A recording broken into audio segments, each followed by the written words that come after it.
So here's my rope-based geologic timescale with the beginning of the Earth at this end and present day all the way down at the other end. I've labeled a bunch of events. Some of them are in blue, such as that one, and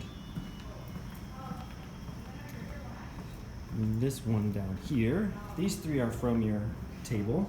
The others labeled in yellow are major geologic events or rock layers in the Grand Canyon.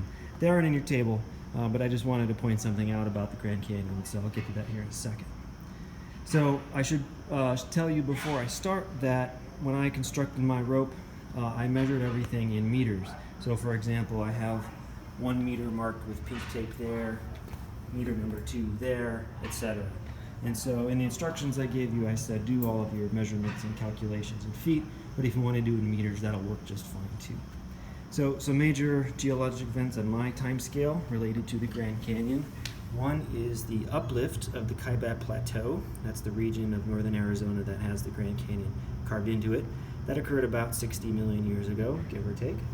One of the prominent rock layers in the Grand Canyon is the Redwall limestone, which is about 340 million years old, which on my timeline is about at meter 1.1.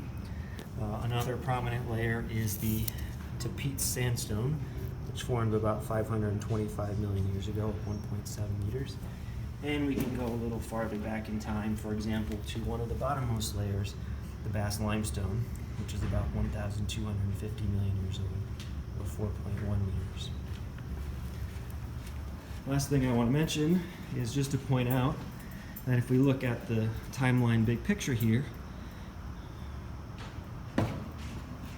notice how most of the yellow events, really all of the yellow events, are really at this end of the geologic time scale.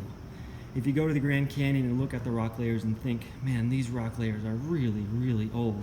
They really represent much of the history of the Earth. Well, believe it or not, they don't.